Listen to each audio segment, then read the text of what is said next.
ba yun? Masabay pa. Oh!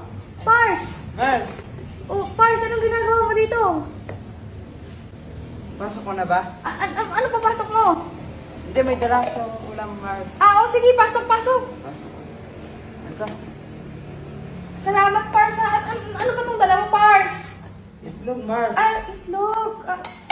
Bagay yan sa ano, Mars, sa itim na hotdog. Itim na hotdog. Meron ba ganun? Ang sarap yan. Ay, sige, thank you dito, Pars. Upo ka muna, Pars. Lalagay ko lang dun. Sige, Mars, salamat ba? Oh. Ano bang sadya mo, Pars? Ay, Mars, kasi meron akong problema ngayon eh. Problema? Oo. Bakit ba? Ano bang problema mo, Pars? Yung Mars mo kasi palagi na lang nagtatrabaho, palagi busy sa trabaho, wala nang time. Naku, nakakalungkot naman. Nasaan ba si Mars ngayon? Nasa trabaho nga siya eh. Nasa trabaho siya? Oo. Pars, dapat nag-uusap kayong dalawa. Malaki nga yung sahod niya, wala naman siyang oras. Anong malaki? Yung sahod ng Mars mo, Mars. Ngayon, anong problema? Gusto ko sanang maparito muna sa inyo, Mars eh. Ganun ba?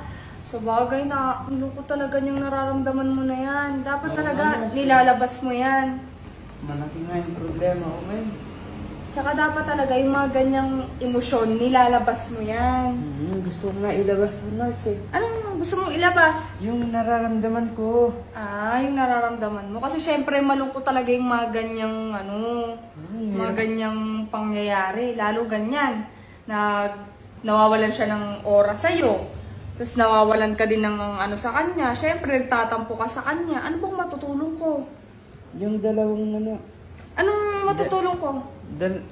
yung dalawang ulam, kainin mo yun para hindi ka, tumaba, no? Pagpa-diet din kasi yun. Oo, alam ko naman na yun. Alam ko naman na pampadiet yun. Sige, Pars, kung gusto mo, dito ka muna. Gusto mo ba? Dito ka muna? Mars, dito muna ako. Tititigan ko yung dalawang, mo. Ano? Yung dalawang pala ako ng mga aso niyo, no? Yung mga Yung iba, gumagala, pero ano lang, may aso pala kayo dito. May aso kami dito. Maging ano ka lang, feel at home ka lang. Huwag kang huwag kang mahihiya. Tara sa kwarto. Ha? Taras, sabi ko, linisin natin yung mga sapatos niyo. Kasi madumi na, medyo parang... Akala, ang rinig ko, sabi mo sa kwarto. Hindi, sabi ko, linisin natin yung mga sapatos niyo. Sige, dyan ka muna ha. Sige. Kung may kailangan ka, ano mo lang ako ha. Sabihan mo lang ako ha. Yung sasabihin kita. Sarap ni Kumari ah.